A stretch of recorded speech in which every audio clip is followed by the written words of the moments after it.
me? No, Vishak, your No, sir. your Oh, okay. video is not on yet. Now I guess Yeah, you now we can can see see me. you. Okay. I also would like to see your lovely faces, all of you. So if you can also allow video, because it's difficult already for me to be away. I like to be physically with you. So at least I like to see you, if possible. If the background is behind you is okay to show. If not, Sir, there is no electricity in my area right now, so it's pretty dark. You won't be no able to see problem. me right now. But it's But only if you can, no problem. And Vishak, also many of these students are using their mobile data. And Okay. though we have 4G network, but it is just, announced 4G, but we don't get that kind of services. No problem. So sometimes, when we have a video, then the audio cracks. Okay, okay. No problem.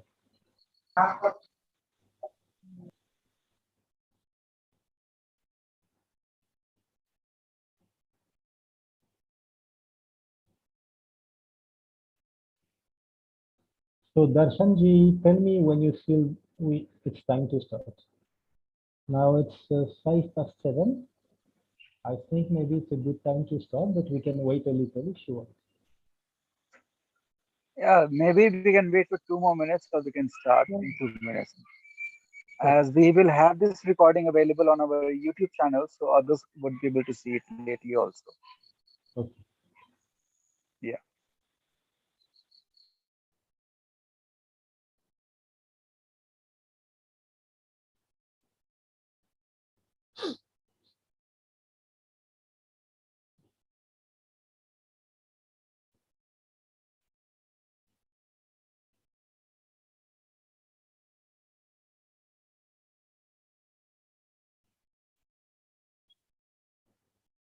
One more.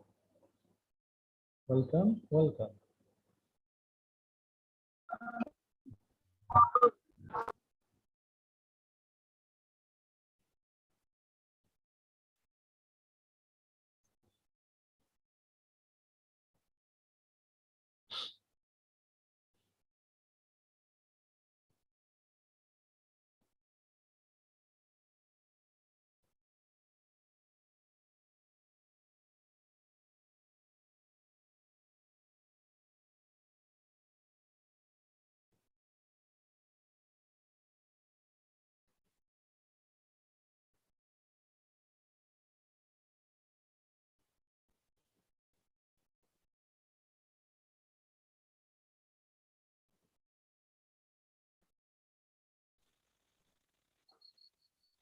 Rishak, I think we can start. Let's start. So welcome to everybody. I'm very you just joined. Three. Okay. I'm very happy to be with you tonight and share a little bit of my experience with you.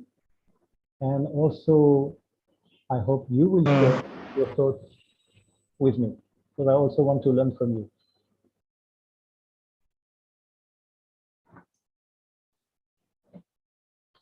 So, because I am a monk, everybody is joining now. Okay, once again, welcome everybody. I'm very happy to be here with you. And because I am a monk, I will start by chanting Om 3 times. This is my way before starting a talk, and then the talk will start. So please bear with me if you want. You can also chant with me.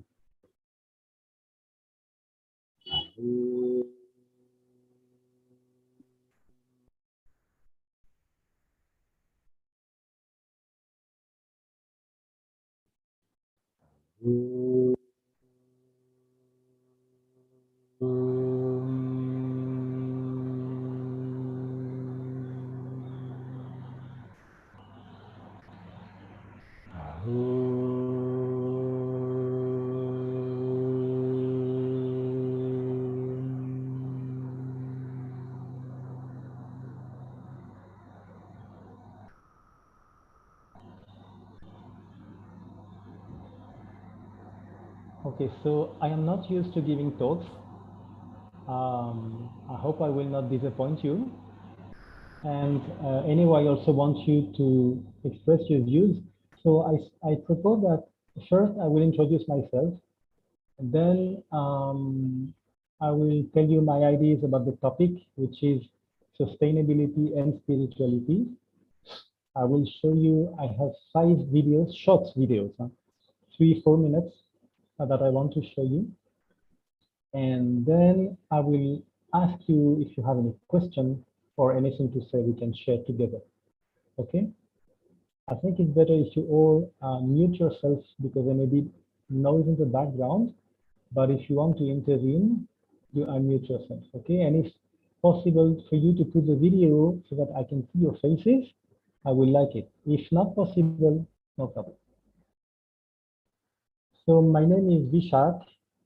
It's an Indian name, but I am French. So how is it that I have an Indian name?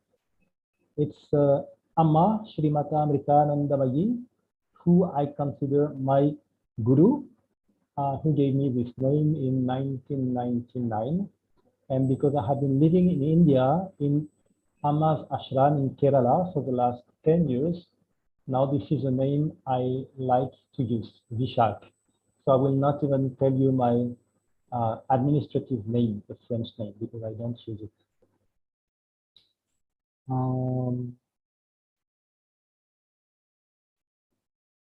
So maybe you want to know how I came to live in India in an ashram with a guru, what is all that. Since I was a child, I was always curious to know about the limits of this visible universe. You know, when I was looking at the night sky through the stars, I was wondering where it ended. If I go straight, where will I reach? What are the limits of this universe? And is there a God? And what is this God? And later I was wondering, what is the purpose of my life? And what is the purpose of life in general? And no one around me has any answer to these questions. I asked my family when I was 14 for my birthday, what is the purpose of life? I need to know. And they had read a lot of books about spirituality and Eastern spirituality, Buddhism, and Hinduism, and others, but they had no answer. And I came to India when I was 21. I traveled for 7 months. I stopped my studies for 1 year. I took a year off and I traveled alone with my backpack. There was no internet at that time, no mobile phone. So it was a bit more difficult to travel. I traveled through 7 different countries, all in Asia, and I ended in India. And then I felt I had to go to Amma's ashram because I knew her from before. Because I felt maybe there I will find an answer to my question, what is the purpose of my life? And then I came, and when I read Amma's teachings, they really went straight into my heart because it was very simple. It was not dogmatic. And it was all about love and knowing oneself and self-sacrifice and helping others and having being useful, truthful, righteous, useful. And all that I felt in my heart when I was a little child, but I had forgotten because in France, there is no real spirituality. It's not in society as it is in India. In India, it's really alive still today, maybe less and less, but it is still alive. But in France, all that is dead.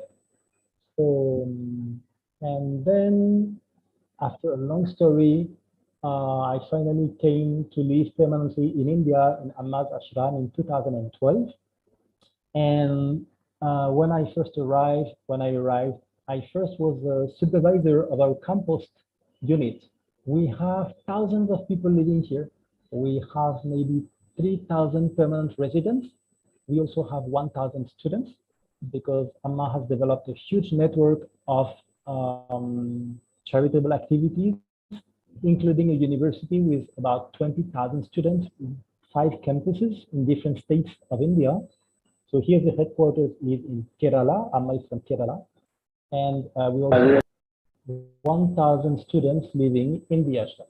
as residents. And we have thousands of visitors who come daily to have a mass darshan. So it's a big, big community, and we do composting. Actually, we compost all the organic waste that we produce in the ashram, all the food waste. It can go up to 1 ton of food waste per day. It's huge. So I was co-supervising this compost unit for a few years. And then it was too hard physically, and I had an injury. And meanwhile, as I was doing the composting, I was also involved in our recycling center. We have a recycling facility. We segregate all the waste that is produced by the people who live or stay as visitors at the ashram. And then we sell this waste for recycling. And actually, we managed to recycle almost 90% of the waste. And what is not recyclable is burnt in a proper incinerator.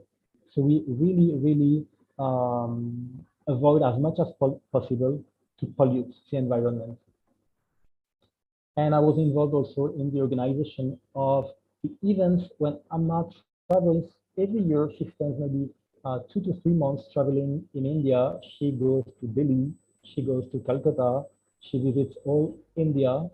And in each place where she stops, she has a big programs with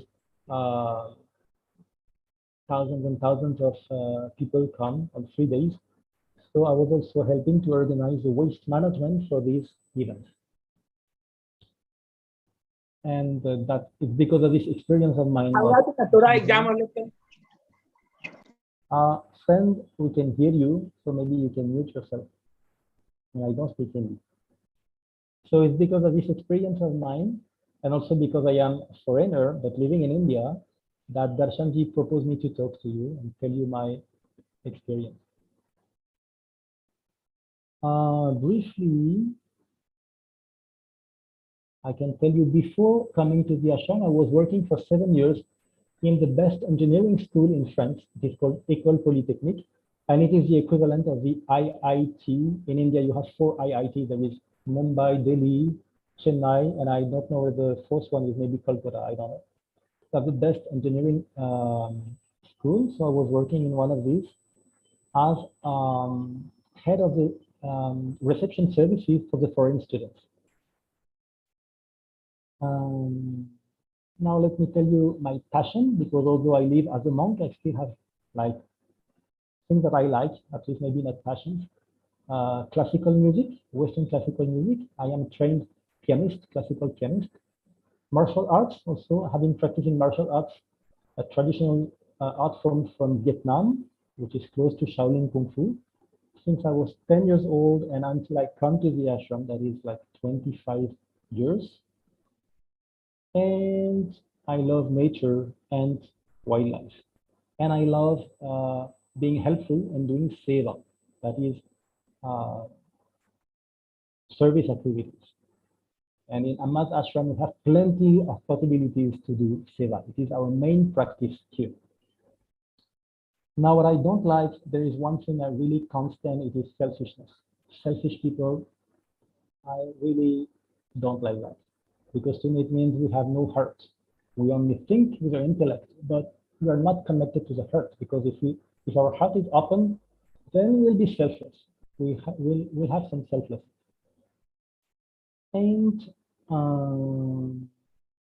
my relationship with Amma, as I told you, I consider Amma as my guru, although I don't see myself as a fit disciple.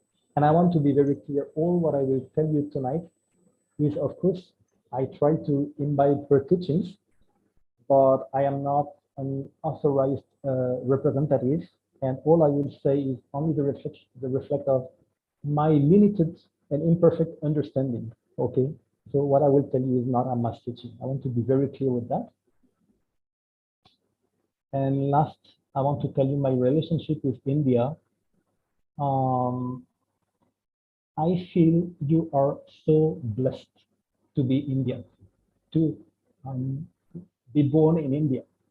If ever I have to be reborn, so I believe in karma, in reincarnation, I hope I'll be reborn as an Indian. And maybe you don't realize how much great your country is. Bharat Mata is really unique.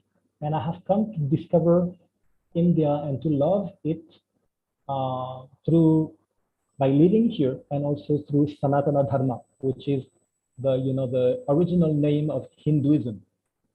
Hinduism is a name that was given by foreigners to indicate the Indians, actually. But Sanatana Dharma, the eternal way of life, the eternal Dharma, is the original name of Hinduism. Your country has a rich culture, and I feel it is the mother of all countries, at least in spirituality. Each country has their own specificity.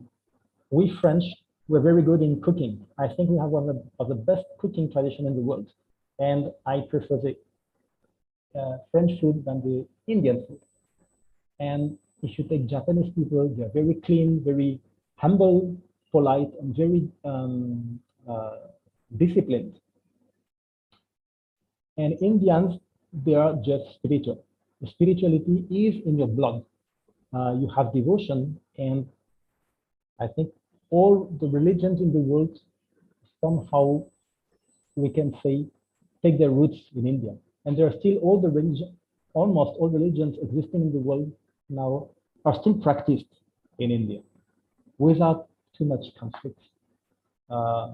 So this is mostly why I love India, and I can feel it. India and Indians. And if you travel, I hope you will travel out of the country, and it will help you to realize how great your country is. Because if you don't know anything else, you will not be able to really appreciate its beauty, its greatness. So travel abroad, especially in so-called rich countries, USA, Europe, go there, and then you will love your country even more. I don't say we don't have anything good. We do have good things, but we can't compare.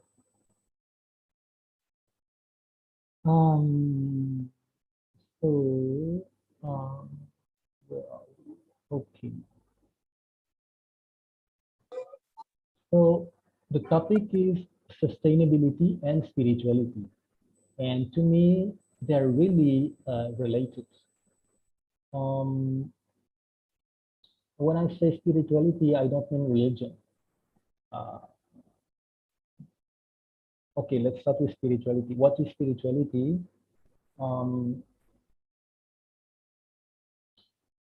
It is basically, we can say, the art of managing the mind.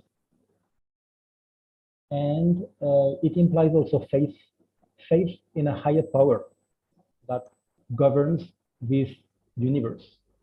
And in this regard, it's quite close to the most recent scientific findings and discoveries, that the scientists now believe that this whole universe is only energy, and there is only one energy, and everything you see, including yourself, is just a different manifestation of this one supreme energy, which is what the Hindus call Shakti, Parashakti.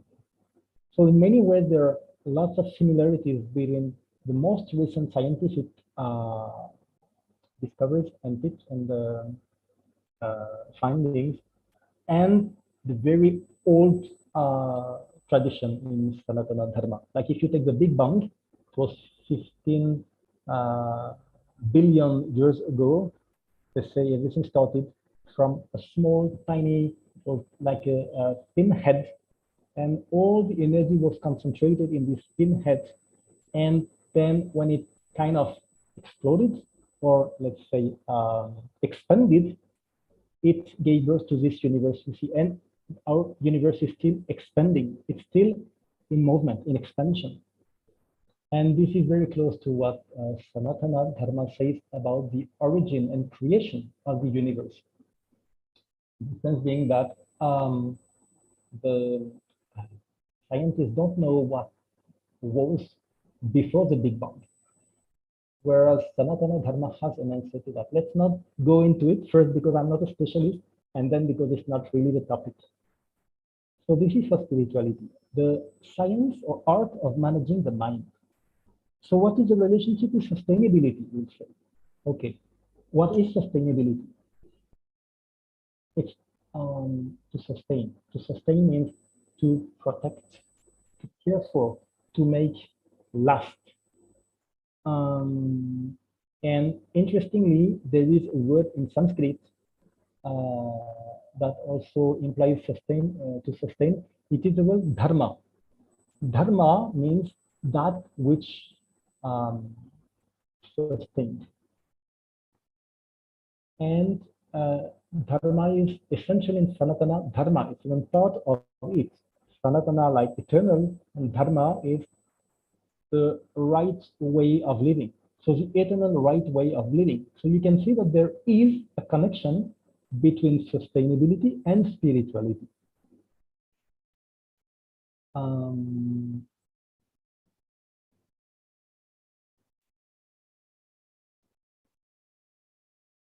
why is it interesting to look at sustainability from a spiritual perspective? Well, why do you want to be sustainable, to have a sustainable lifestyle? It's because you're aware that now it's a necessity. We are destroying our planet, and if we just keep going like that, we'll destroy ourselves. There will be no fresh air for us to breathe, no fresh water for us to drink, and no pure food for us to eat. So we'll just die. So sustainability is a necessity. But what prevents us from really living in a sustainable way? It's like, we can say it's our desires and laziness. It's like, you know, we want to cut down our CO2, carbon dioxide emissions, but we also want a powerful bike or car instead of traveling by public transportation, isn't it? And we want to save natural resources, but we also want a big house that requires a lot of limestones, etc. And we want more fashionable clothes, although we know that they use a lot of water for production, and the polyester material, because a lot of clothes, including this one, I'm not sure if it's cotton or maybe it is polyester. And you know what? Cotton is so much hotter than polyester. Honestly, here in Kerala, it's so hot. I don't mind using polyester. I know it will it will create more pollution, but still, I don't want to sweat the whole day like a pig. And for the hottest times of the year, I just prefer polyester shirts. But I know it's not good. And what else? Also, we want a straw to sip our drink or our milkshake. But we know that to make even a paper straw, we have to cut trees. So like that, there are a lot of conflicts between our desires, our comfort, and the sustainable practices, meaning what we know is right. So why are we not able to choose what is right instead of choosing what we like?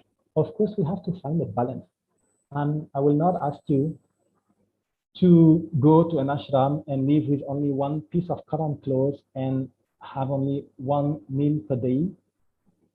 No, no, we have to find a balance. This kind of life is not for everybody.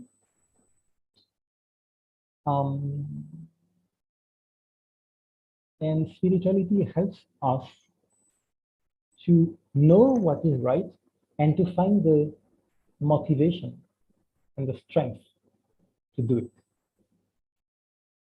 So now I want to show you a video. She's amazing. Maybe you know her, Greta Thunberg from Sweden. She's very young. And I'll copy the link. Sir, your voice is very low.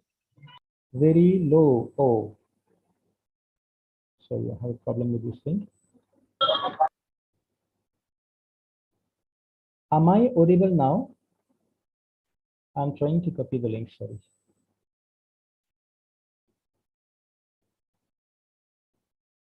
Okay, let's go there. Greta, your first So, climate strike. can you all see my screen right now? No, sir. Oh, Sumi, can you please help to share? Or maybe I have to do it. Sorry, I have to help myself. If I have the admin rights, yes. There is a share button Yeah. already. Okay, I found it. Below. I think now you are able to see my screen. Are you? Yes, sir. We are able to. Yes, sir. Okay, let's go. It was a lonely event a little over a year Let's ago. go back. And first climate strike was a lonely event a little over a year ago. And in the intervening time, you have sparked the interest. So sorry, let me tell you, this was in 2019 at the United Nations Climate Action Summit. Okay. Of millions, literally, of children around the globe demanding action for climate change. What's your message to world leaders today?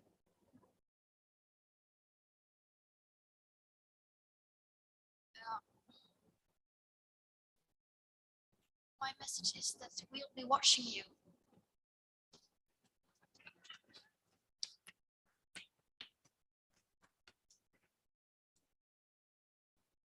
This is all wrong. I shouldn't be up here. I should be back in school on the other side of the ocean. Yet you all come to us young people for hope. How dare you? You have stolen my dreams and my childhood with your empty words. And yet I'm one of the lucky ones.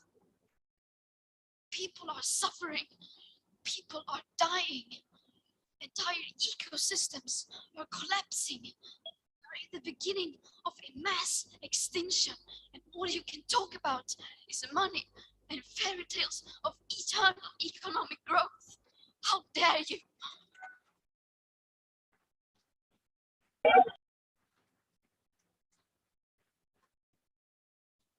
For more than 30 years, the science has been crystal clear.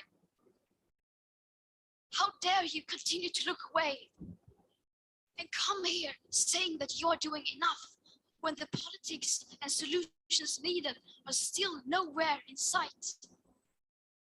You say you hear us and that you understand the urgency. No matter how sad and angry I am, I do not want to believe that. Because if you really understood the situation and still kept on failing to act, then you would be evil, and that I refuse to believe.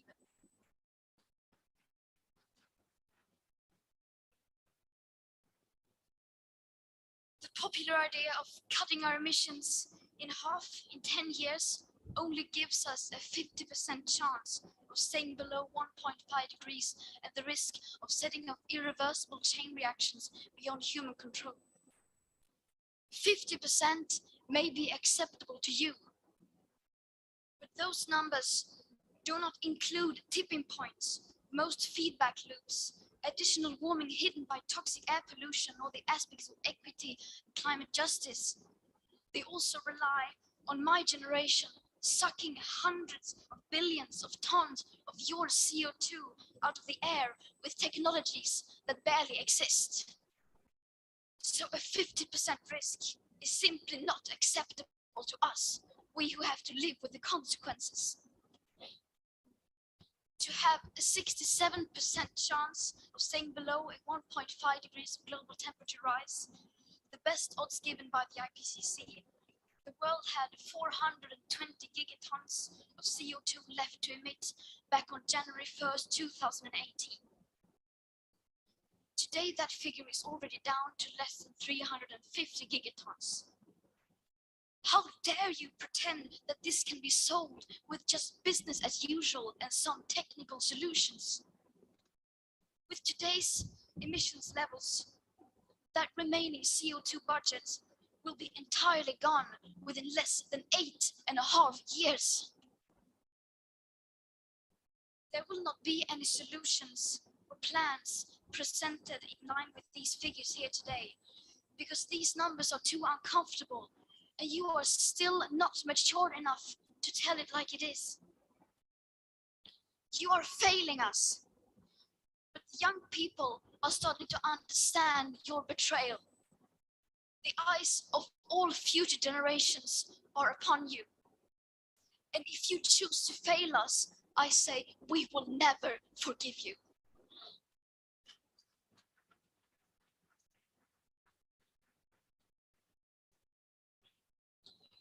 We will not let you get away with this. Right here, right now is where we draw the line. The world is waking up, and change is coming whether you like it or not. Thank you.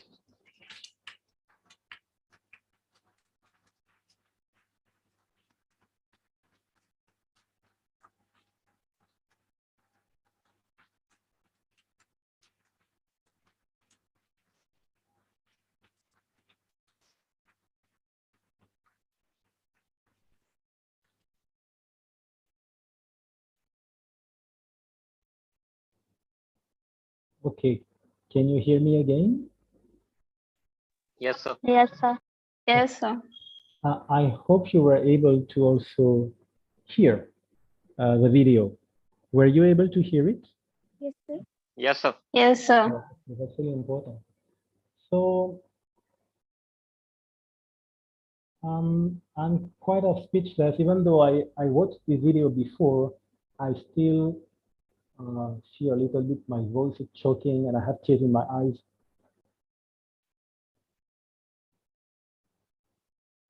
Because you can feel how revolted she is. And she's talking from her heart. And this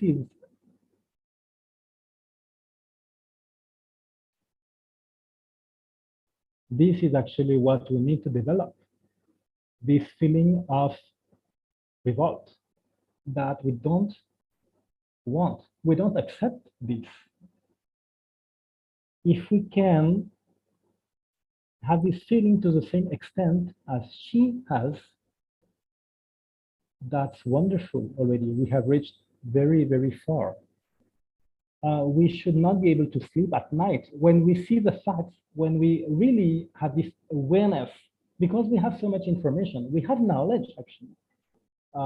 Maybe you have even more knowledge than this girl. By the way, she was, I think, 16-year-old when she talked in 2019, time of this video. We have knowledge, but then what? It doesn't prevent us from sleeping at night. It should, because then we will find this courage, this strength that this young Swedish girl has. And she does not simply talk, you know that she traveled from Sweden to New York by sailing boat to come to this summit. So she really put in the effort to go by her conviction, to put into practice what she believed in. And just think, what about us? Do we have this honesty? Although we know that we're destroying our planet, when I say we, it means all of us, but including each and every one of us. Every day we're using plastic. Every day we're emitting carbon dioxide.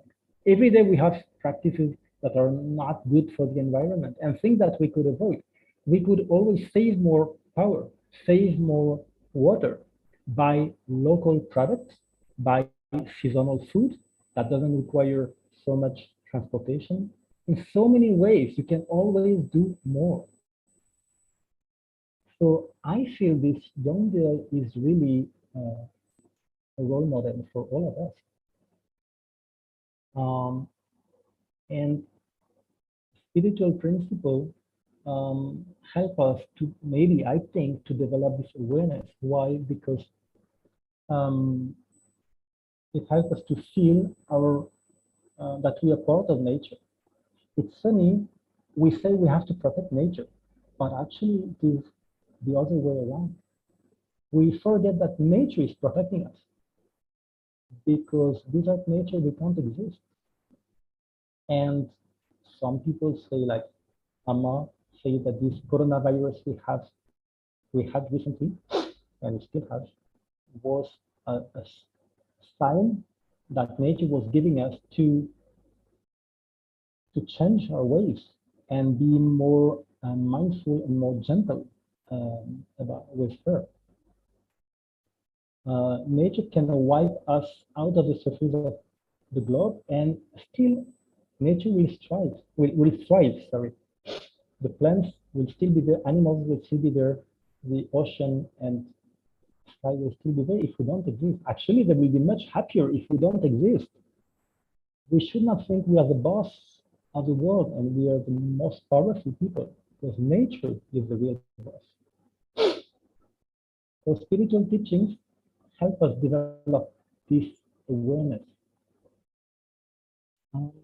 You know, I will talk of what I know, okay? I don't want to say that one religion is better than the other. There is beauty and truth in all the great religions. They're all authentic. The problem is people often misunderstand their own religions. But have you noticed how in Sanatana Dharma, when you have these pictures of the gods, you have Vishnu, Shiva, Brahma, Hanuman, others, they're all on the pictures, there is always nature in the background. Mountains, rivers, trees, animals.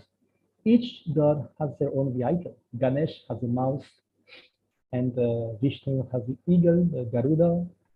Shiva has Nandin, the bull, etc. Why is it so? It is because our forefathers had this strong connection with nature that we have forgotten, and that's why we are in trouble now. Because now we feel we're independent from nature. We live in big cities. We don't see a tree the whole day. We take the metro. We walk on the the cement roads, and we don't feel nature. And but in the past, they had this connection with nature, even through their religions or their spiritual practices. So we should try to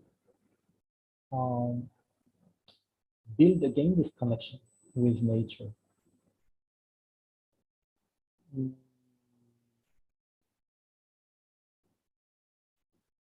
Now, probably if you're like me, you're amazed at how courageous and strong this girl of 16 is to speak with such self-confidence in front of this big audience. Again, spirituality helps us to develop strength and self-confidence, because it's all about who we are and why we are here, why we were born. We have a purpose to fulfill. We have a dharma. And when we understand who we really are, we understand that we are not weak, we are not limited. We are not only this perishable body and this fluctuating mind, but we have an inexhaustible energy, that the source of cosmic energy, Parashakti, is within each and every one of us. And when we understand that and we develop connection with it through spiritual practices, it can be yoga, meditation. These things are not religious. They don't belong to any religion. And all religions have prayer and kind of spiritual practices. So really, don't think I am preaching for like Sanatana Dharma or Hinduism. No, yoga is not a religion. Anyone can practice yoga and it will have benefits. Then when we have these practices, it helps us develop more strength and self-confidence, because we understand and feel more and more that we are in a sense divine. So the nature outside of us and our true essence inside of us, this essence is one and the same. We are existing within nature. And then we have to develop this vision of unity. And when we can feel that we are part of nature, when we can feel this connection between ourselves and a tree, we go to a tree, we touch it, we see its branches and leaves dancing in the wind, we can feel the tree. You know that trees have emotions. I mean, so they say. And it's an Indian scientist who maybe discovered this first. It was more than 100 years ago. He was a contemporary of Swami Vivekananda. His name was Bose. So I think he was living in Calcutta. He was a Bengali. He developed a device to record the electric impulsions that are emitted by plants. And by analyzing these impulses, he was able to say that plants have what we call emotion. They can feel happiness, they can feel fear, they can feel sadness. At least they react to some stimuli, I don't know how you say in English, stimuli, in a way that make us think that they have emotions. And there are other studies, also more recent studies, that probably show the same. So, yet there is something that is missing, I feel, in this Greta Thunberg personality. We can see she's really moved and she's so sad and angry. And it's good to be sad and angry when it remains within limits. You know, if it fuels our desire to take action, to change the world for the better, it's good. It should not lead us to depression or even suicide. This happens. I know personally, I have friends who are working with me in the ashram or coming as visitors, and they were very active in waste management, and they did amazing things. They were very powerful people, and they were so much into it, so convinced, you know, they were really waste warriors, as we say, and they went into depression because at some point they realized that their action was too limited and they could not accept this limitation. And they were feeling that they were, it was a failure to them. So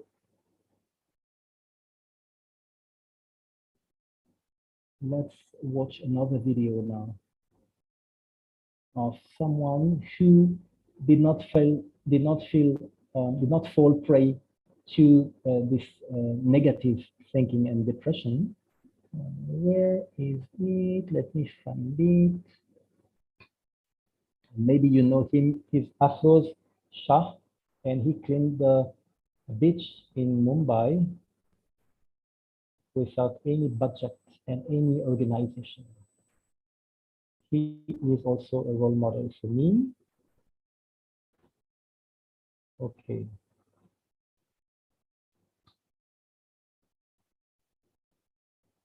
This is the story.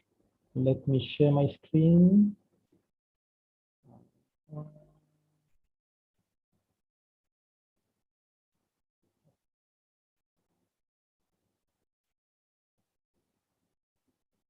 Can you all see my screen? Yes. Oh, Yes, sir. let's go. Of how one man's actions can change the world. This is the story of how one man's actions can change the world. This guy cleaned the most polluted beach in all of India. Hi, my name is Afroz Shah. Want to hear all about it? Let's go. 5 trillion plastic bags are used each year. And 1 million plastic bottles are bought every minute. All these plastic bottles and bags land into the ocean. And to be precise, 13 million tons of plastic land into the ocean every year. You see, all this plastic from the ocean ends up on the beaches just like this one. And this is exactly what happened at Versova Beach. It looked more like a landfill rather than a beach. So after watching his childhood beach drown in trash, Afroz decided to take action into his own hands. With the help of so many amazing people, Afroz managed to pick up more than 5 million kilograms of trash in just 3 years. Wow, that's crazy. They managed to turn this into this. And then an amazing thing happened. Life returned onto this beach. Turtles came back to the beach after 20 years. I personally guarded the turtle nest and the turtles appeared on the beach. And people returned too.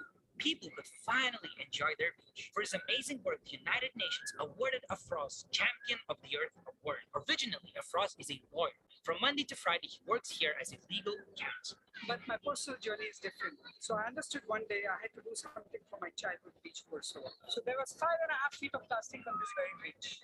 Initially, I started picking the plastic trash alone. 1 became 3. 3 became 5.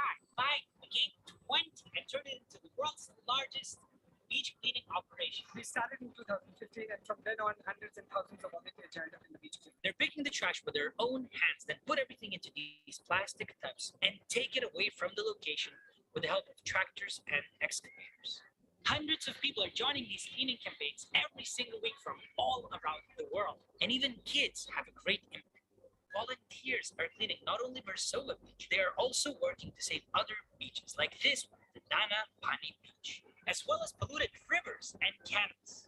It will take years to clean the polluted Mithi River. Millions of people are living along this river, and it's 18 kilometers long, but it's not impossible. How many people are joining your cleaning campaigns? It all depends on where you are. If you're at a very big flashpoint of pollution, then you invite more people. But I personally feel the lesser number of volunteers, the better the work is. Do you have any similar projects? For me, this is not a project, it's a date with ocean. So I don't know how many times you want to date. Have you done any cleaning projects in other countries? Yes, I have cleaned in North America, in Malta, Sochi, Norway, India, a lot of many cities. The idea is to go clean and provoke others to do the same. See, I'm not going to be there permanently. So what you start, somebody must keep on continuing. And it's not only beaches that need to be saved. Plastic pollution hits the marine species, but swallow it, fishes ingest it. Work which we are doing is a continuing mission to protect. Wow, this guy really is making the world a better place. So if you like Afraz's work, please promise me to never litter, always pick up your own trash, and share this video with your friends to inspire them to do the same.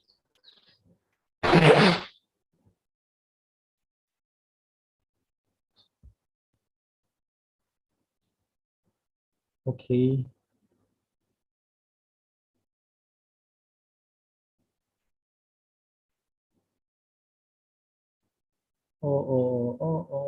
Where are we now? Sorry, I'm trying to get back to the screen. Oh, here. Can you hear me again? Yes, sir. Is there Yes, sir. anyone here, or am I alone?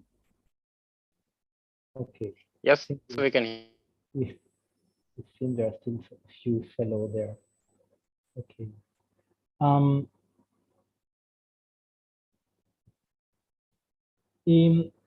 I find this, why I love this Afroz Shah. I saw him in other videos, you know, he's such a simple person, such a humble person. And he said that, you know, when he started, he was alone. And even after doing, I mean, to make such a big work, he said he never opened any bank accounts. He never created an association for that, an NGO, nothing. It was so simple. He just told people, hey, you want to come and help? Come and do. And this was, as I said, United Nations said it was the biggest cleanup in the world. And notice something. He said when these turtles came back to lay their eggs on the beach, he said, I myself kept their nest and watched the turtles. And he also says, when the person asks him, do you have other projects? He said, this is not a project. This is a date. And this is the source of his action and motivation and strength, love. Maybe it's not said in this video, I don't remember, but in another video, he said that when he was a child, he loved to go and play on the beach, and the beach was clear at that time. And later, he went to the same beach and saw how in such a pitiful condition it was, and he shed tears. And why he started to do that? Because of love for his beach. Once again, that's what I was saying. When we feel that this is our planet Earth, this is our beach, then spontaneously we'll do all we can to help, just like, you know, like a mother and her child. When the mother changes the child's diapers, she doesn't do it out of duty. she does it with joy and with love. Then if it's another person's child, if you change the diapers of your neighbor's child, maybe you won't have the same attitude. Why? Because we don't understand that in essence, we're all brothers and sisters. And it's not only, language. In essence, we're brothers and sisters. Because remember the Big Bang, we're all the same Parashakti. There is nothing but Parashakti. So we are part of nature. Nature is our mother. And this is what our forefather, especially in Bharat, were thinking, believing, and living, putting in action in the daily life. And this is what we have lost in our so-called modern lifestyle. We think we are so smart. We think we are so powerful because of what? Technological achievements. Only that. But we have forgotten so much wisdom, and we have forgotten the essential thing. The love in our heart for our fellow beings and for our Mother Earth and nature. And this is what we have to re-establish in our heart. And for that, reading spiritual books and developing spiritual understandings and practicing meditation, yoga, etc., definitely help. Why? Because when we practice meditation, yoga, and other spiritual practices, it brings peace to the mind. The thoughts reduce, and then we gain more clarity. And it's not only clarity of thoughts, we gain some faculty of feeling things more clearly. We get more connected to our hearts. But that you have to practice it to experience it. If you just read a book about meditation, it will not become your experience.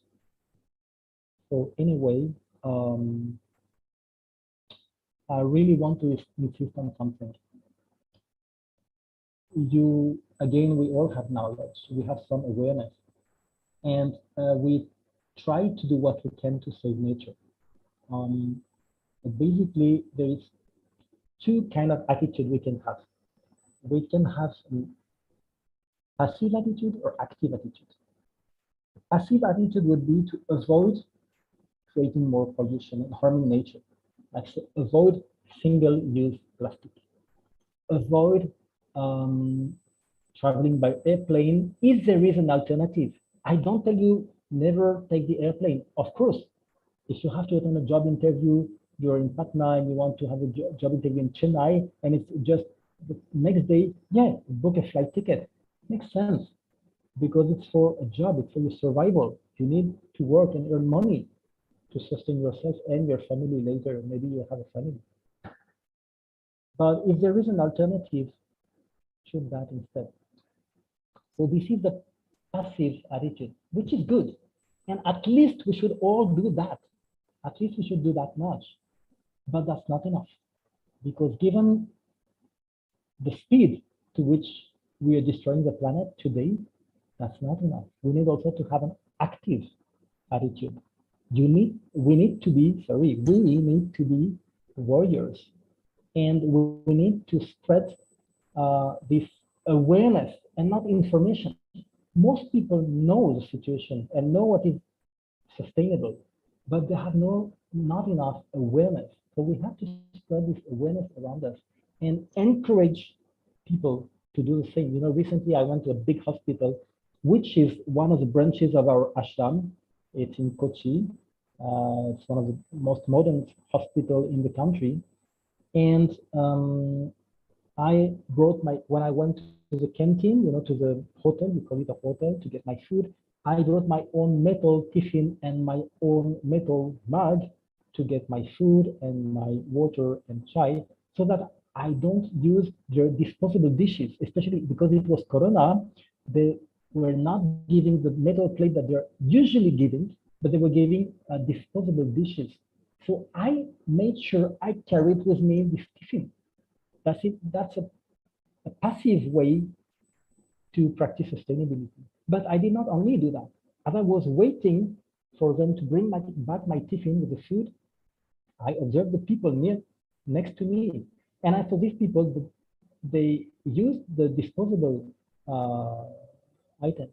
And I told these people, if you can, it's better to bring your own tiffin, because if you use disposable dishes, single-use plastic, it's a strain on the environment. And often people say, yeah, because they know it, but either they forget or they're too lazy. So this is the active attitude. And of course, the best way to be active is like to do what Afro's Shah is doing or Greta Thunberg is doing.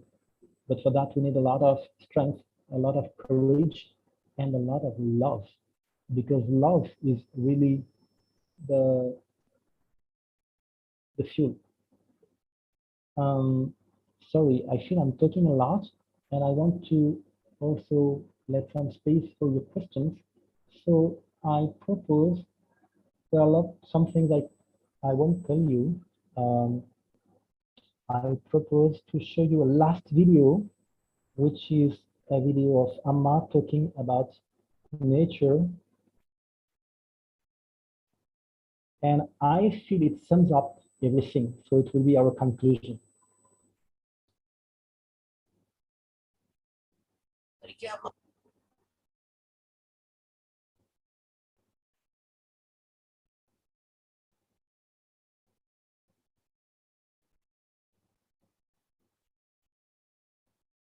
It's in Malayalam. I don't think you understand Malayalam, but there are the subtitles by chance.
താൽക്കാലികമായ മാത്രം ലോകാലുള്ള പ്രലോഭത്തിൽ നമ്മൾ ആ പ്രലോഭത്തെ നമ്മൾ ജയിച്ചേ മതിയാകും.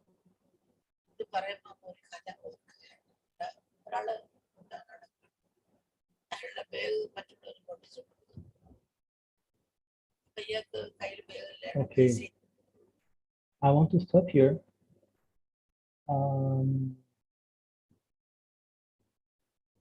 I'm sorry, I want to stop here because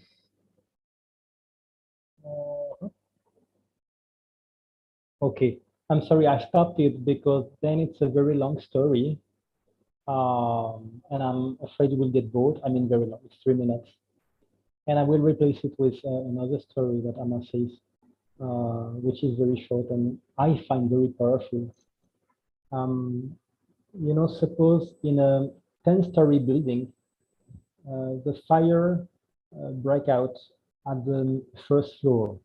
Then the people at the first floor try to put it out, and they call the people in the above floors, please come down and help us to put off the fire. And suppose the people who live at the 10th floor say, no, the fire is on the first floor, so you have to put it off. It's your floor, you have to take care of it. It's not my business.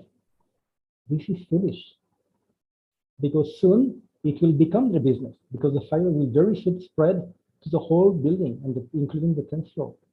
And this is how we tend to be, consciously or unconsciously.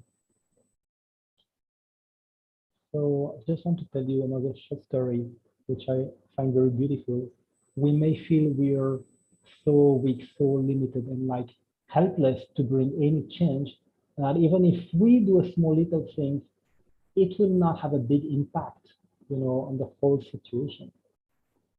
And then we can remember a story that in which there was a little parrot who was living in a forest, and one day there was a huge wildfire in the forest, and it soon, you know, was spreading very quickly as the wind was blowing it, and all the animals were afraid and were trying to run away from the fire, but a lot of them were not quick enough, and they were just dying in the flames.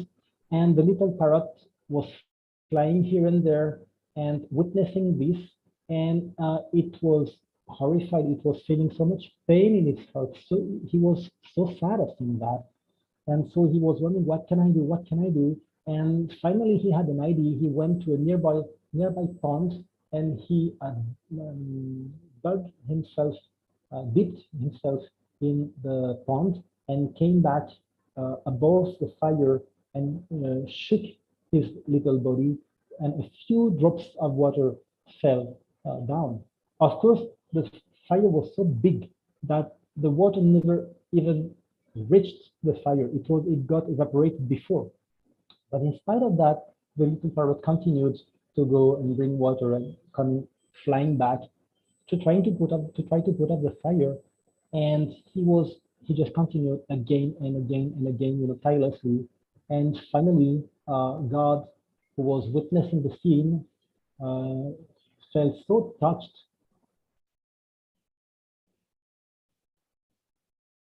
by the courage and selflessness and love and dedication of this small little creature, that God shed tears, like I feel I have also now. And you know, God being God, just a few tears from God put the fire off instantly. So even we should never believe that we don't have the power, because we are not all powerful. If you believe in something like God, or whatever you want to call it, I don't mind, in any supreme power that governs this universe, there is this factor of grace. We call it grace, God's grace. And grace comes only when we put effort. You know, there is a funny story. A man was praying to God, oh God, I have been buying a lottery ticket every day for the last 10 years in the hope and praying you to win the lottery, but you never made me win. You don't love me or what?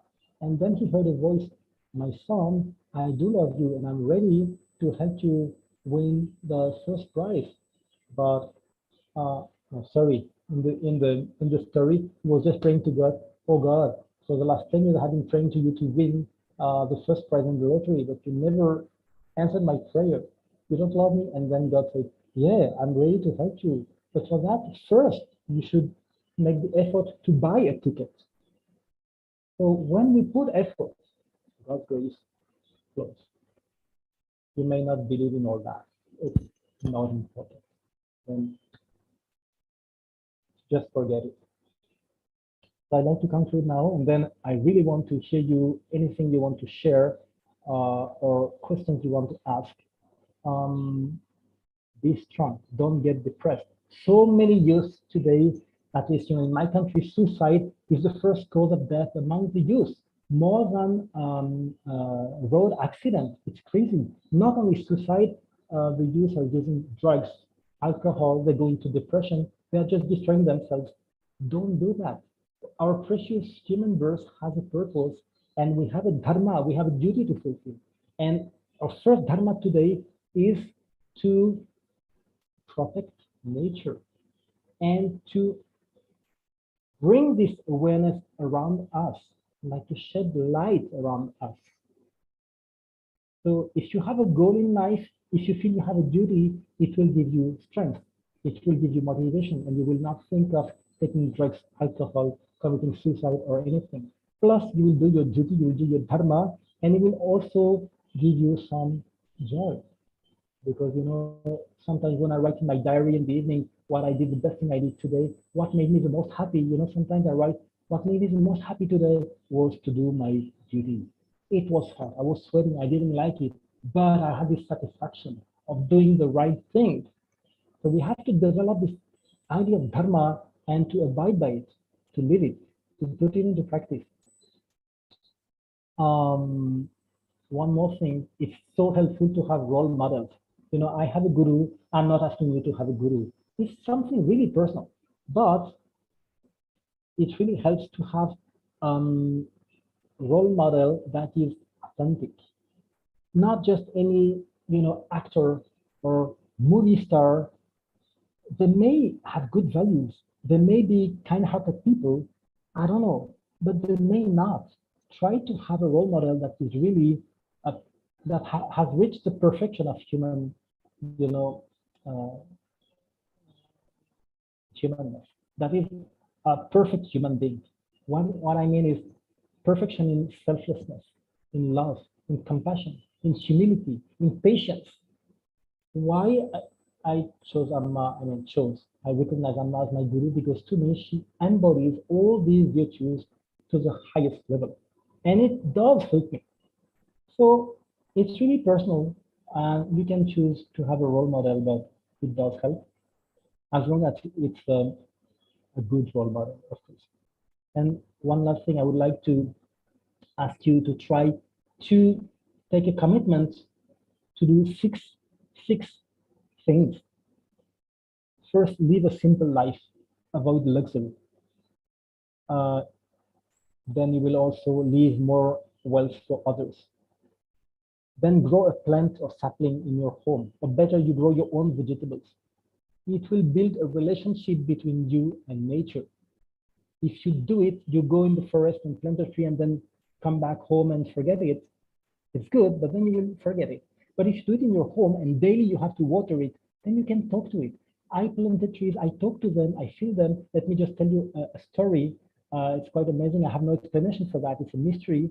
My plant stopped flowering at some point. And every day I was watering it, it did not give any flower. And after a couple of weeks, I got a bit irritated and sad. You know, when I talked to the plant, I said, hey, you know, your dharma as a plant is to give flowers to make people around you, and especially myself, happy by seeing your beautiful flowers. So you have to do your dharma, you know, and if you don't flowers, I don't even want to take care of you. No, you don't fulfill your purpose. Guess what? The next morning, I talked to the plant in the evening, okay?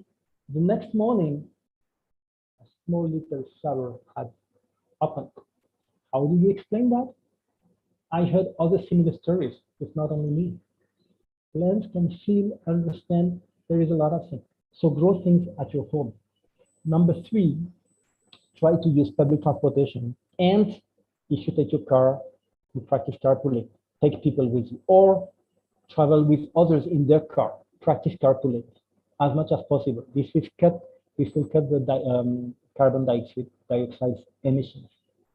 4, consume seasonal and locally made food and locally made items in general, because most of the pollution comes from transportation of goods from the manufacturing area to the selling area. 5, spend time in nature regularly, even if it's only 5 minutes, because the vibrations of nature will appease your mind and purify your mind. You'll feel it. Even if you don't feel it, it will happen. And 6 and last, start composting at home. I could not talk about composting because for lack of time, but it's a wonderful activity. It will also create something inside of you. It will make something alive. It will build a connection between you and nature, and it will change your perspective and understanding about waste. You will not see waste as something disgusting and smelly, and that's, I don't want to see it. No, composting is wonderful because it is turning waste into wealth, and you will feel that in your heart, and it will totally change the way you view things. So let me briefly sum up. Live a simple life, grow things at home. Number 3, practice carpooling and use public transportation. Number 4, consume seasonal and locally made items. Number 5, spend time in nature every day or regularly. Number 6, start your own home composting or whatever composting. Now I would like to hear from you. I don't have a supreme knowledge. I am limited. Maybe you know better than me. Maybe you have experiences, or maybe you have questions. Um, I will ask you now, and I like to conclude at the end with a short meditation, only 5 minutes before, just to close the session. Okay? So it's your turn, and please ask things or share whatever you want to share. And thank you for bearing with me and listening to me. Talking so much. Thank you so much, sir.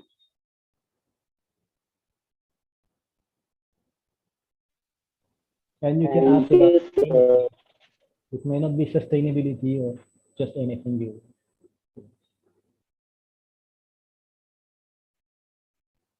Sir, I want to ask a question. Who are you? That, Are you following me? Sir, me Shalini Raj. Okay. Sir, how we maintain our sustainability or spirituality, because today worlds are becoming selfish. So how we develop, we as a student, how we develop our dharma, as you say. Well, the first dharma of a student is to study. So don't forget that. Okay. Then regarding the dharma about sustainability, whether you're a student or whatever other occupation, we all have the same dharma. It's at the individual level, do what we can and try not to create waste in our daily activities. Like avoid consuming plastic, avoid emitting carbon dioxide, etc. And then spread awareness around you. So practically, I would say the change has to happen first within. Often we want to change the world, and it's good. It's a good intention, and especially when we're young, we want to change the world. But we tend to forget that to efficiently change the world, we first have to change ourselves. This I can tell you from my experience. In 2010, there was a huge earthquake in a small island in the Pacific near the Cuba, near the US coast. It killed 200,000, 2 lakhs people. A small island, which is one of the poorest countries in the world. And the people there, they speak French. And I wanted to go and help. So I went, I asked Amma, she said, yes, you go. I went, and we tried to build an orphanage. And we failed. And I stayed 3 months, and after 3 months, I had to come back because it was too difficult. And you know what I learned from this experience? I felt that I failed to really help these people in spite of my best desire to do so. Why? Because of my inner limitation, fear, lack of self-confidence, um, lack of discernment, selfishness, all that. And then I thought, okay, I have to work on myself first to be able to be strong and to really help people. I need to clean toilets, to develop humility.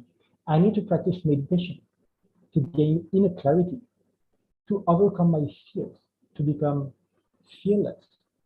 You know, Swami Vivekananda and Gandhiji, they were fearless. Gandhiji was abiding in ahimsa and satya, and he was threatened. People wanted to kill him. Never mind, he kept going. Swami Vivekananda's main message, to especially to the youth, it was more than one century ago, was be strong. Just what Amma said, you are not, you know, little lambs. You are lion cub. Be fearless, be strong. So I think you should do both. You should work on yourself to develop your inner strength and do whatever you can to reduce your impact on the environment. Are you happy with my answer? Yes, sir. Thank you so much for your answer.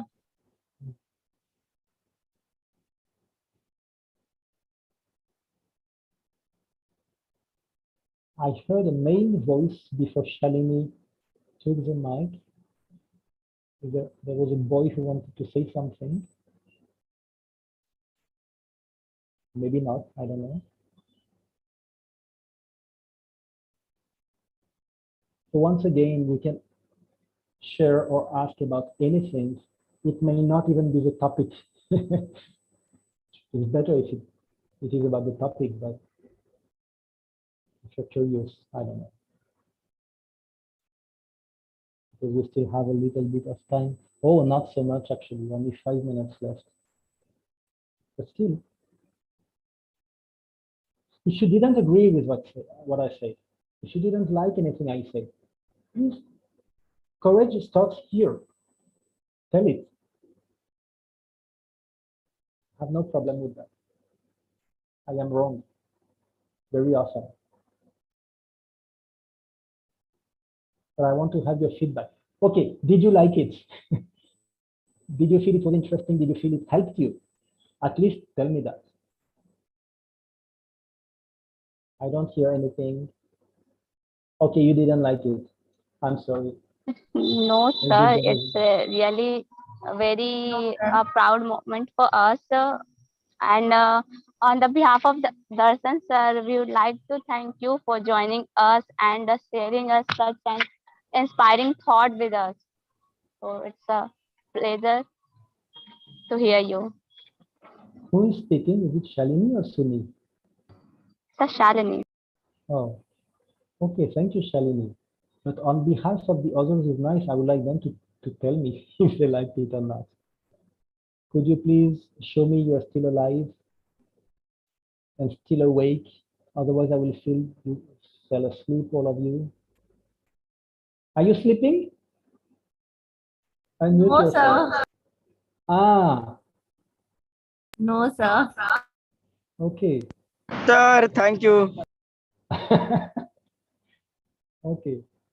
So at least tell me what you liked in what I said. If you don't want to say anything else, tell me what you like. Tell something. Give a feedback, whatever it is. You can say it was so nice, whatever you want. Just say something.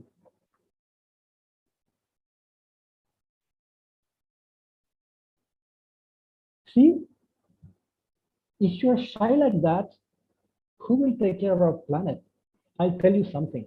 In the ashram, as I was telling you, we have a university. She's ranked 5th best university in the country and the 1st best private university in India. after the best public university, okay? And some of our partners in Western countries told one of our professor, a teacher in our university, that the problem with the students, Indian students, is when they send, CV to study abroad, the person at the foreign university receives these letters, like motivation letters, and they are all the same. They all say the same thing. There is no nothing personal. There is nothing like individual, nothing unique, and you're all shy and you don't express yourself. You should be bold, otherwise our planet will just crumble if there is no one to raise their voices. You are the youth, you are the future. Speak up, and it starts here now. Please, at least one feedback, at least one person, unmute yourself and say something.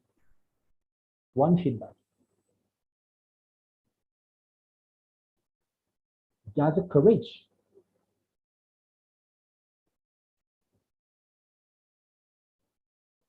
My God. Okay. Pallavi, are you hearing me? Can you hear me? Yes, sir. I can't hear you very well. Can you hear me? Yes, sir. Okay. How did you like what I said? Sir, actually, there was a network issue, so I couldn't hear.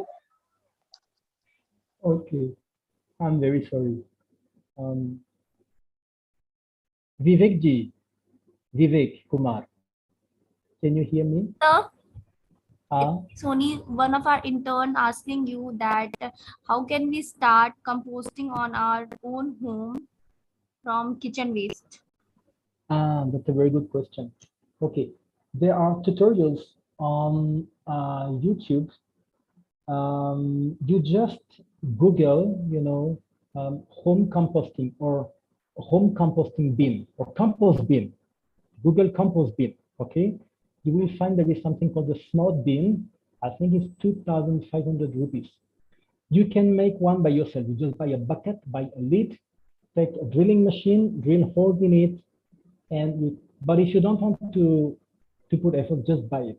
You can order it on Amazon, okay? I hate Amazon, but if it's for something useful like that, you can. And it's very easy. And then you go on YouTube, you find tutorials, how to use it. You have to really follow the instructions. This is important because otherwise there may be problems in the beginning. So follow the instructions to the letter, and then must have some, service, customer care service. If you have trouble, they will help you troubleshooting, and do that.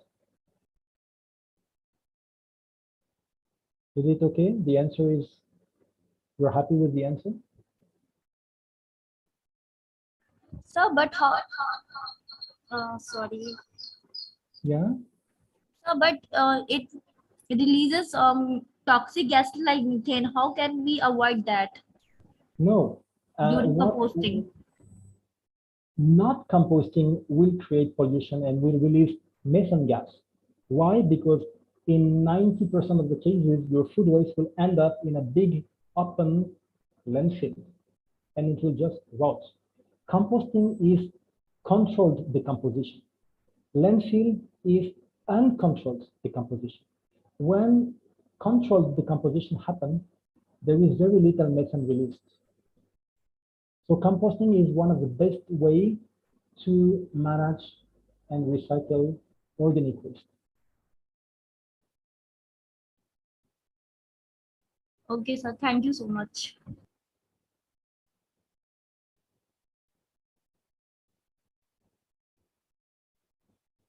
It's getting a bit late, but if someone wants to say something, I'll be happy to hear.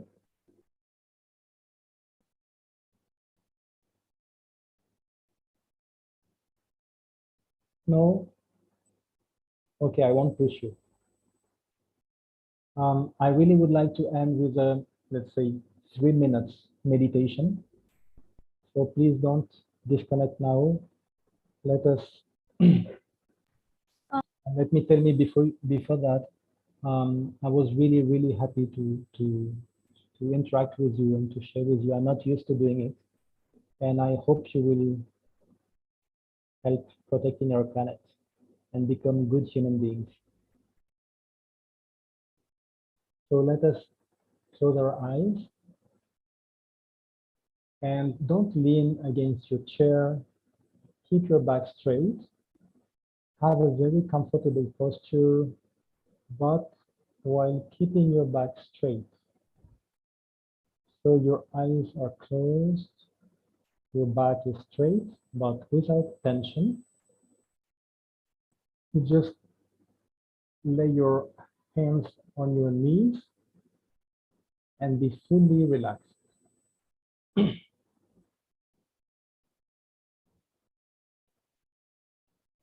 Take a deep breath in,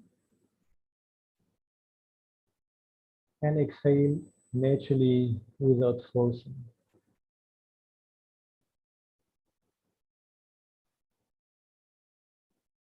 Once again, breathe in deeply and breathe out.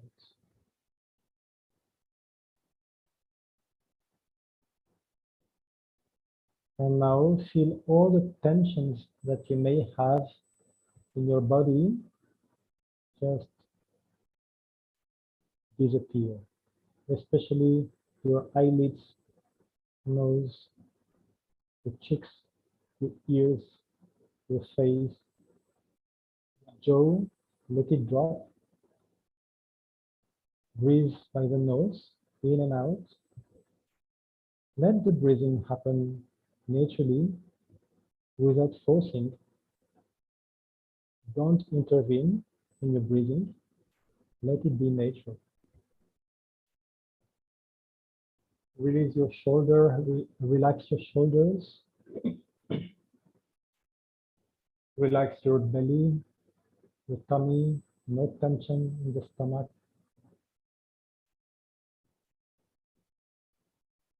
Relax your legs, your feet. Feel the weight of your arms, which are just dropping down. The contact of your hands on your knees or thighs. And just relax your whole body. Now focus on your breath and just watch how you breathe in and out. Just witness how the breathing happens naturally, without any effort. It just happens.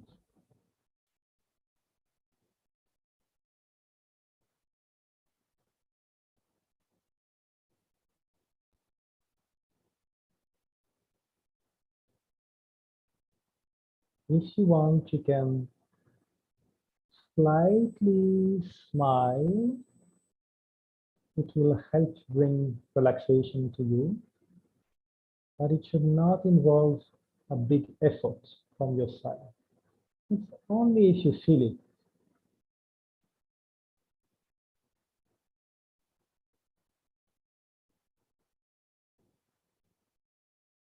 If a thought comes to your mind, try just to witness it.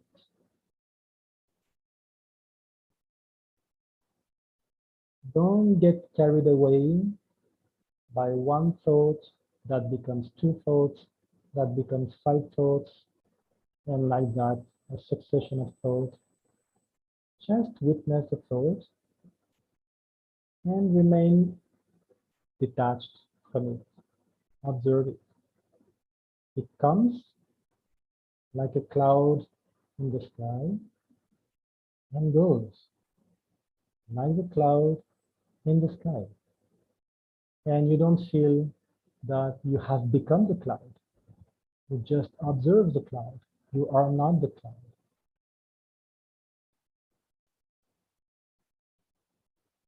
And keep focusing on your breath. You breathe in and out. In and out.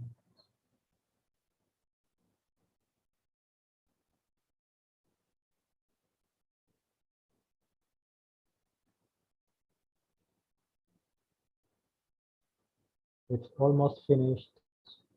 With a little bit of patience, 30 seconds more. Focus on your breath.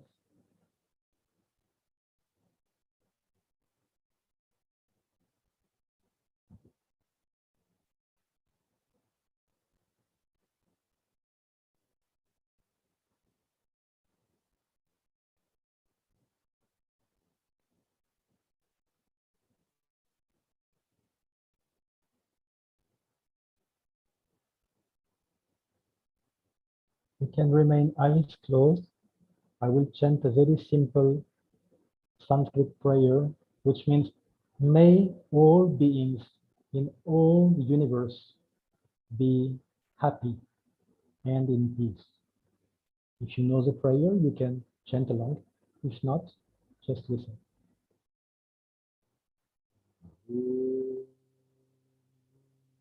Loka samasta sukhino bhavantu. Loka samasta sukhino bhavantu. Loka samasta sukhino bhavantu. Om Shanti Shanti Shanti.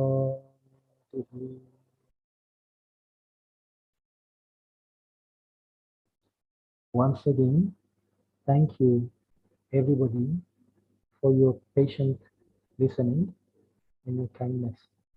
And I wish you the best in your life.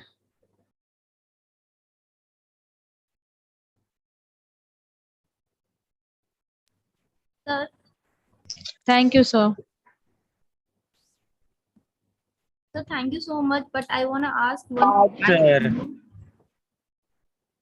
Yes, please ask. It's really impressive for us that you are foreigner and adopt these things like yoga and meditation. And I really want to, really want to ask one thing, that is how it affects your life and what benefit you observe from meditation or yoga you daily practice. That's a very good question. The changes I could see in myself and the benefits I could see in my life.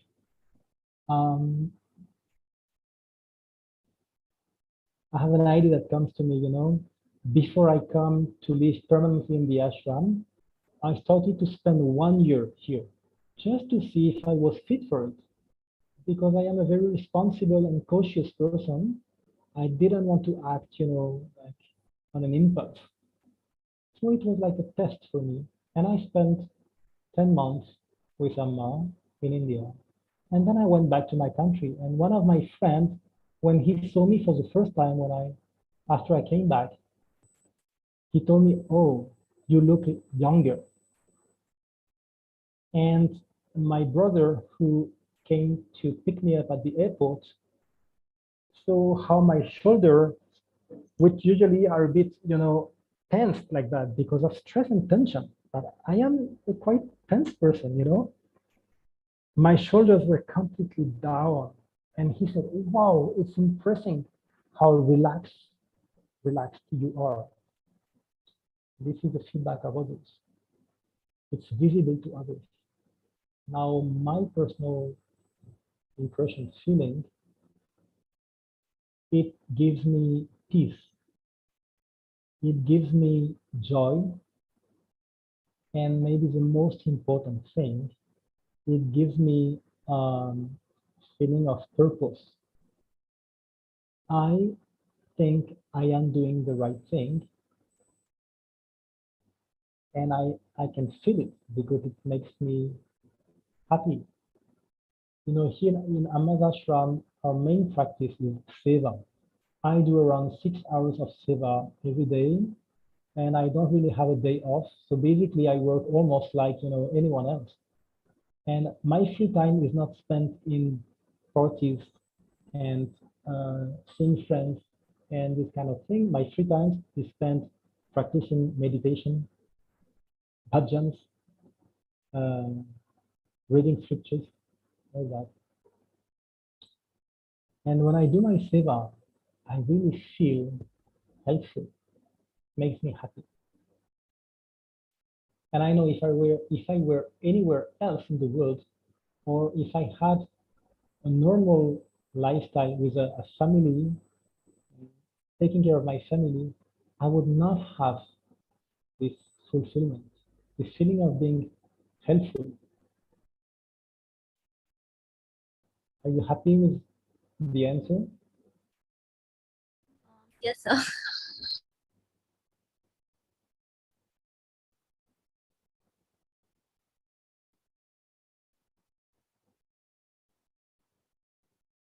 Okay, so I am ready to stop.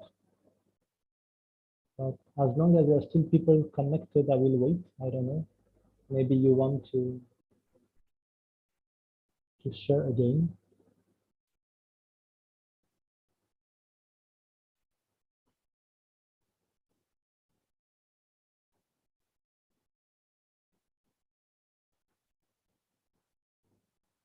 Otherwise, feel free to leave. Or if you want to say something, feel free to speak.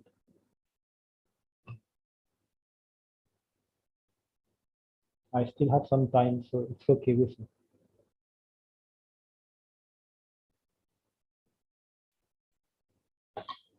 Sir, sir, can you share some tips for adopting a sustainable lifestyle to for your students or youngsters? Sorry, could you tell me your name and repeat the question? I did not understand the beginning. I'm Sony. Uh, I just want to ask that can you share us some tips for youngsters or students for adopting a sustainable lifestyle?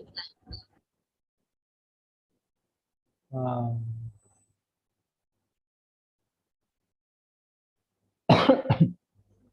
I feel I already did, but I will repeat and you will tell me if it's an answer to your question. I proposed you 6 things. Remember, live a simple life, avoid luxury, grow plants at your home, use public transportation and practice carpooling as much as possible, consume seasonal and locally made food and other items, spend time in nature regularly, and start composting at home. Do you want more tips or different kinds of tips? Sir, I just want to know what your point of view and your tips that you adopted in your life. Oh,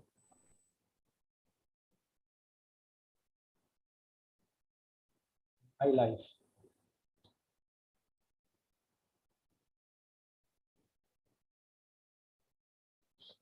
This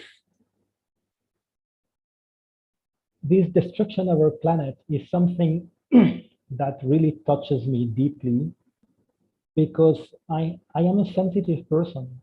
And since I was a child, I had this sensitivity, this connection with nature.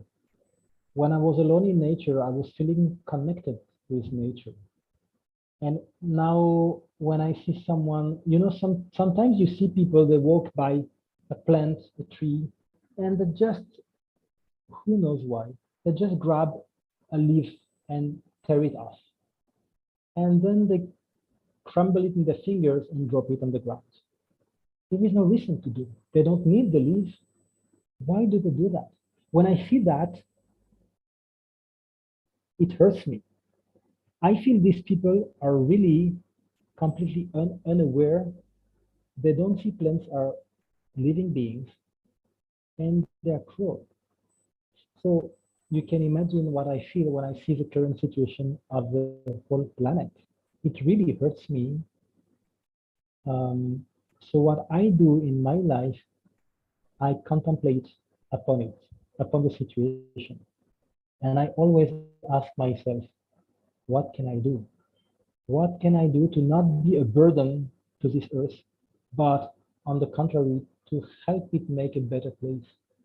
And I feel that living in a community, namely an ashram, is much more sustainable than living alone or even in a family. Why? If you live alone or just with your family, when you buy rice or other things, you buy maybe 1 kilo, a sack of 1 kilo, or chips or whatever you buy, spices. You buy a small quantity only for your family or for yourself, and it comes in a packaging. But when you buy for 3,000 people, you buy in bulk. There is much less packaging. Then when you cook, you take 10 households, okay? All the 10 of them cook their 3 meals a day. They use more power and energy than if one of them cooks for the whole community. And it goes on for everything. Our waste here in our community, we have a recycling center. Some people in the community dedicate their time to sorting the waste of the others, managing it so that it can be recycled. But if you take households, people don't have time to do that. It's possible only in a community. So community life is a very important and efficient way to reduce our negative impact on nature. I am doing that. Then living a simple life.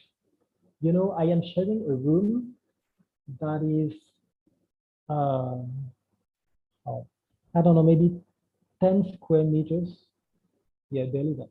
We are 3 people in the room. And we sleep and bath and do everything we have to do in the room. So we don't need a lot of construction materials, bricks, stones, lines that are excavated from the ground.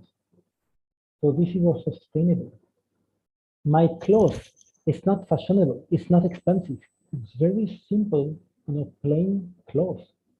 And I use them until they tear. Even when they have stains on them, I will use them for dirty serum. I don't throw them away. And even when they are not usable anymore, I will make rags out of it. And I will mop the floor in my room with it. So I use all I can before I throw it away. So this lifestyle of mine, like living in a community, and for me it's an ashram, is in itself sustainable. Living simply, avoiding unnecessary expenses. One more thing, a very important thing. By practicing yoga, meditation, reading scriptures, etc., I am working on my mind. I am reducing my desires. I am learning how to be happy with little. And of course, sometimes regularly I buy biscuits, you know, these big biscuits, they have plastic wrappings. I know it's creating pollution, but still I want biscuits. And I accept that. I have my limitations. I am creating waste, plastic waste. Okay, but I don't eat 1 packet every day. I will eat 1 packet in 3 days, 4 days, and then maybe I will stop for a few days before I.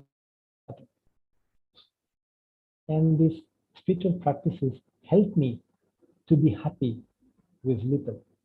Why? Because it reduces my anxiety, my craving, my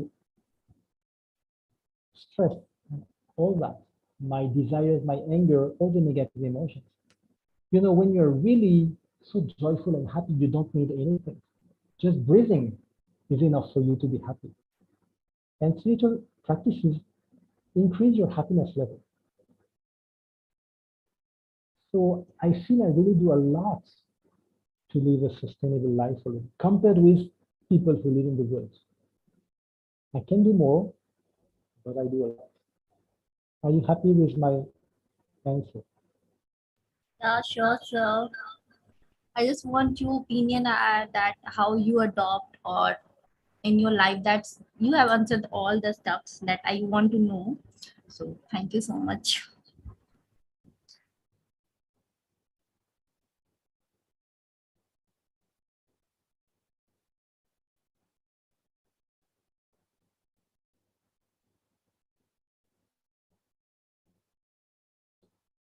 Okay, there are still 10 people connected. I am still available if you want to share. Otherwise, we can stop. You decide.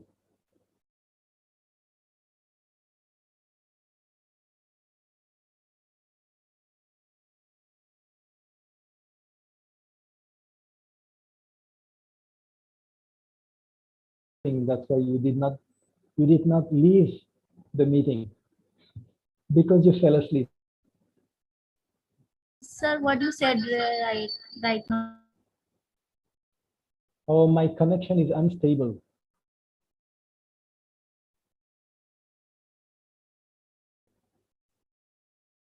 Can you hear me? Yes, sir. Yes, sir. I was saying maybe you fell asleep and that's why you neither speak nor leave the meeting because you're sleeping maybe. So please So wait. as you said, Huh? so as you say, Sorry?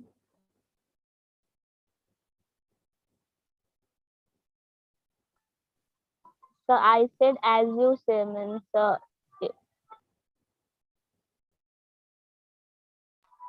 Understand what you said. Sir, it's really 9 p.m. So I think we should end the meeting. Fine, I am fine. Thank you for staying so long. Thank you so much, sir, for sharing your views on Dharma, sustainability, sustainable lifestyle, and answering my all questions.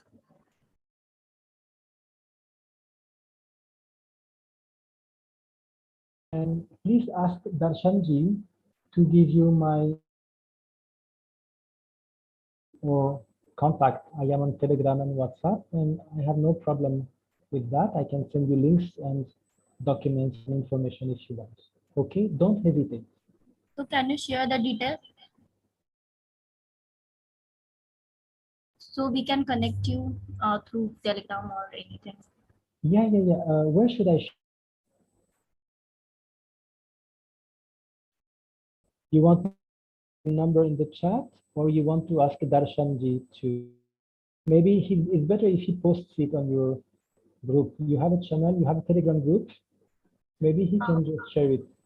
Yes, sir. We have yes, already sir. Dharmitra. So we have Tarumitra channel on Telegram.